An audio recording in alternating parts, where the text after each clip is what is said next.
Pertama, kita harus tahu dulu apa hukumnya nikah. Ya, ada nikah yang haram, ada nikah yang wajib. Yang haram itu yang bagaimana? Yang tidak mampu, baik secara materi maupun secara psikis.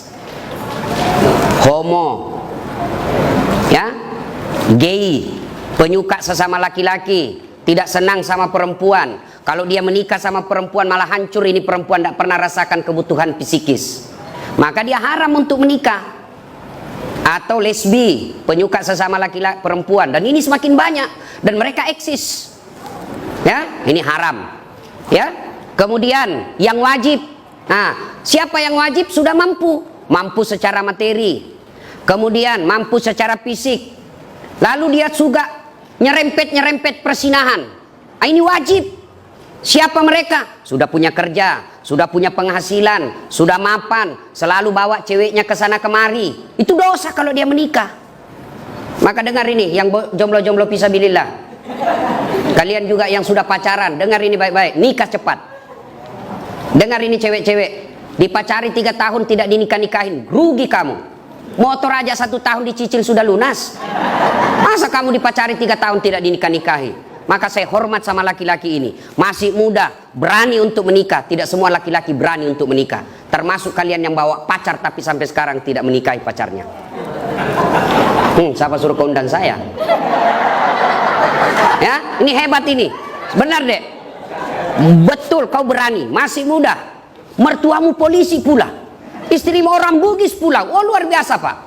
Saya perlu kasih tahu apa artinya itu tenrisau. Itu bahasa Bugis, kalau bahasa Indonesianya tenrisau itu tak terkalahkan. Nah, maka siap-siaplah kau menaklukkan orang yang tidak terkalahkan. Ya, itu bahasa Bugis. Orang Bugis kasih nama itu ada filosofinya, tenrisau, tenriteta. Nah, kalau tenriteta itu tidak bisa dilewatin. Nah, ini tenrisau ini artinya tak terkalahkan. Nah, ya itu yang pertama, lurus, itu hukum menikah. Yang kedua yang perlu kita paham untuk nasihat kita, luruskan niat. Nikah itu jangan macam-macam niatnya. Niat apa? Melaksanakan syariat Islam. Niat apa? Mengikuti sunnah Nabi. Karena Nabi katakan siapa yang sudah mampu lalu dia tidak mau menikah, falaisa minni, bukan bagian dari umatku. Dengar ini baik-baik. Ya, maka luruskan niat. Menikah itu kata Nabi, nikahi seseorang karena 4 hal. Ya, ini bagi adik-adik yang belum mau menikah lagi pusing cari jodoh. Kata Nabi, nikahi seseorang karena 1, kalau kau laki-laki, nikahilah dia karena kecantikannya. Perlu cantik. Kenapa? Dia 24 jam di depanmu. Kau pulang kerja, ya ada lagi dia. Kau mau tidur, dia lagi di depanmu. Kau mau makan, ya ada lagi dia. Kalau dia jelek, cepat bosan. Akhirnya ganti casing. Tapi cantik ini penting, tapi tidak boleh prioritas. Kenapa? Cantik ada batasnya. Apalagi zaman sekarang. Cantik betul di medsos, ternyata kamera 360.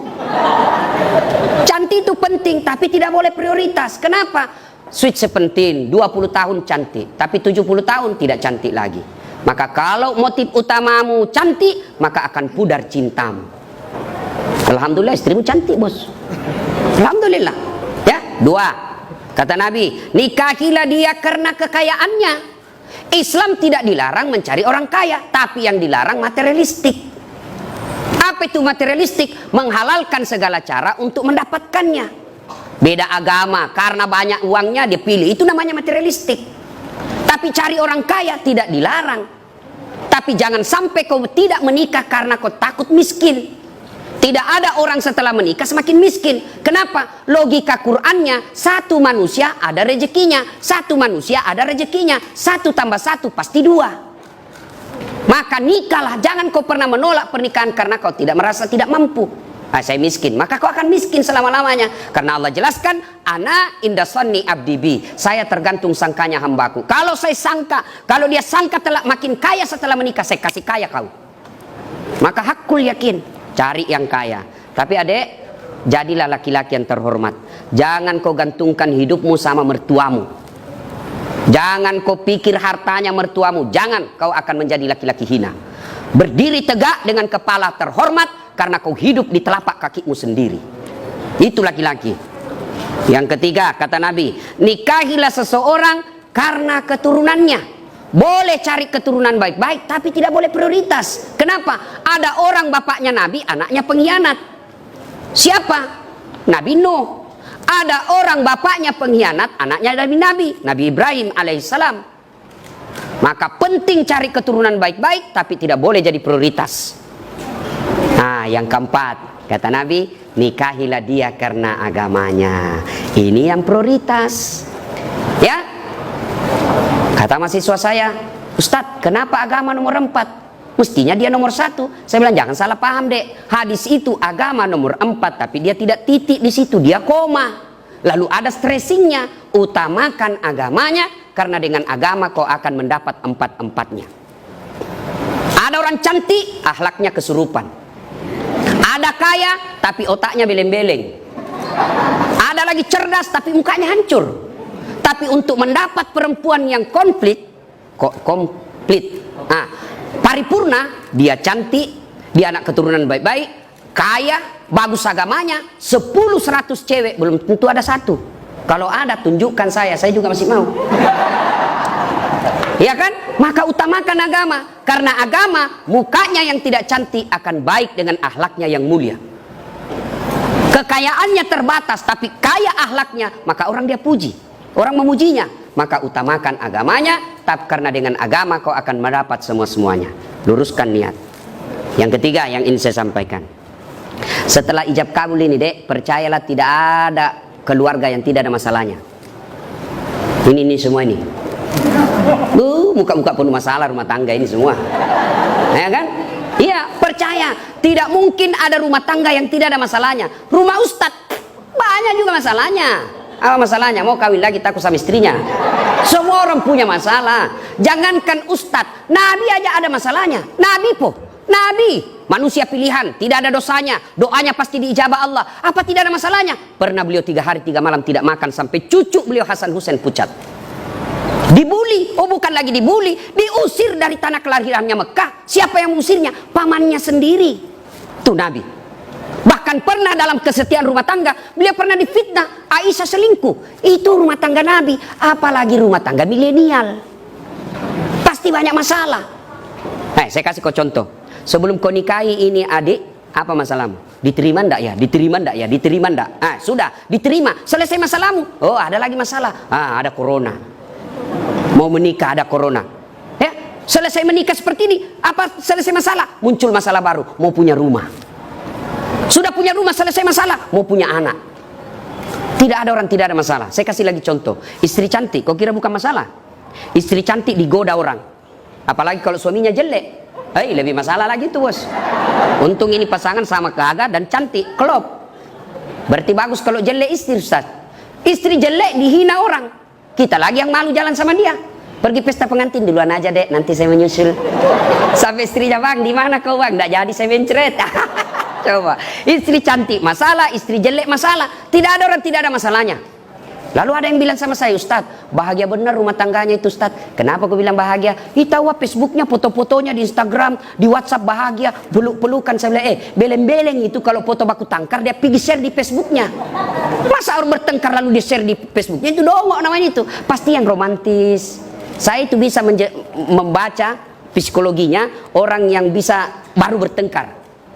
Selama ini tidak pernah ada foto istrinya di medsosnya. Tiba-tiba tampil dengan mesra. Biasanya habis selesai selingkuh itu suaminya. Maka dia pasang lagi seperti itu. Hati-hati. Saya juga diprotes sama keluarga.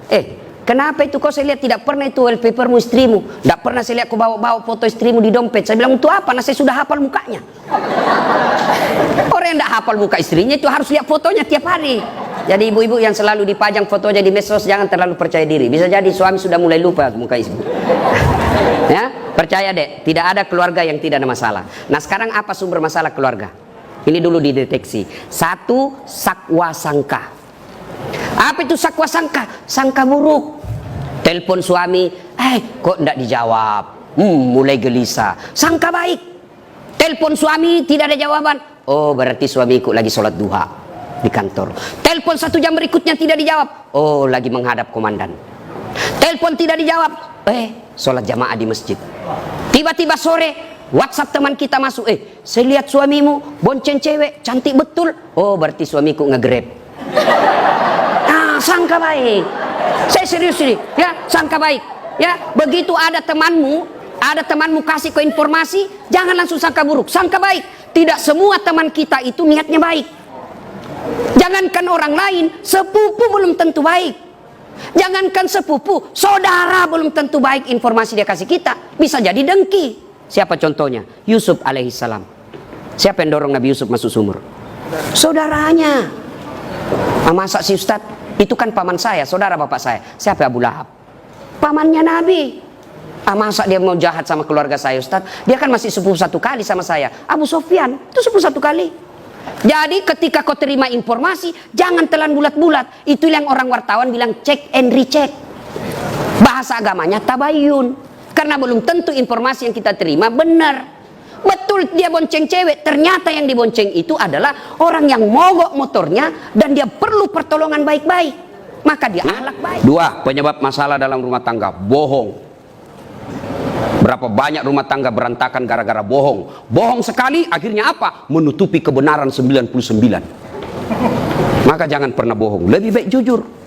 Saya kalau ditanya sama istriku, kenapa kau bohong? Saya sayang kau, jadi saya bohong. Saya tidak mau lukai perasaan, tapi akhirnya Allah takdirkan kau tahu apa boleh buat. Maafkan saya sayangku, kau tetap menjadi ratu dalam istana hatiku. Oh, senang sudah itu. Ya, perempuan itu dipuji, disanjung, jangan selalu dibohongi. Ya? Nah itu, kalau kau mau punya rumah tangga bahagia, jujurlah. Dan berawal dari jujur itu sampaikan saja. Dan kita juga putri cewek, jangan paranoid. Telepon, di mana kau? Saya di kantor. Di mana kau? Di kantor. Coba video call. Itu yang membuat kita kadang-kala cepat mati. Ya, satu. Ya, yang keempat. Ya, sekarang semua rumah tangga ada masalah. Lalu kalau ada masalah, Ustaz, apa solusinya? Ista'inu bis-sabri wassalah. Sabar, perbaiki solatmu, saya yang selesaikan masalahmu. Itu janji Allah. Jadi dia berdua. Ya, rumah tangga ini, rumah tangga milenial seperti kalian ini pasti berat. Resepnya 2, Dek. Tingkatkan kesabaran, sempurnakan sholatmu. Allah yang selesaikan. Apakah orang yang sholat tidak ada masalahnya? Ada masalahnya. Cuma Allah yang bantu selesaikan. Rasulullah ada masalahnya. Tapi begitu ada masalah, beliau sholat. Kita manusia akhir zaman ada masalah, update status. Berdoanya di Facebook. Berdoanya di Twitter. Teganian kau. Ya Allah, lindungi rumah tanggaku. Sibuknya Tuhan mau baca statusmu, bos. Berdoanya di mana? Di atas sajadah. Selesai sholat, ibu-ibu kadang curhat sama saya biarkan saja dia menangis-nangis. Nah, kalau ibu-ibu curhat itu jangan dibantah, dengar aja. Selesai itu saya bilang, Bu, sampaikan keluhan ibu bukan kepada saya, tapi kepada Allah dalam sholat tahajud atau sholat hajat. Minta kepada Allah. Nah, sekarang yang kelima, resep gampang bahagia. Nah, resep gampang bahagia, birrul walidain, berbuat baik sama orang tua. Coba ini, Dek, tamu-tamu kita, ada kehormatan kita, Brigjen, bintang 1 polisi. Siapa yang beliau lihat? Bukan karena 2 pengantin, tapi Bapak. Saya datang ke sini, seumur-umur jadi wabah corona ini, baru kali ini saya ceramah di depan umum. Saya datang pertaruhkan, saya tinggalkan Makassar, melawan ini kekhawatiran saya tentang corona, karena saya menghargai Bapak, mertua. Nah, ini acara mewah seperti ini. Kenapa? Karena orang tua. Jadi kalau kau mau bahagia, muliakan orang tua. Jangan cari muka sama direkturmu. Jangan cari muka sama bupati. Bukan dia yang besarkan dan nikahkan kamu. Maka kalau rumus mau bahagia, muliakan orang tua. Ibu bapak yang ada rumah tangga di sini, kalau tidak pernah berhenti masalah dalam rumah tangga, barangkali penyebabnya, hakul yakin, bapak mengabaikan tanggung jawab memelihara orang tua.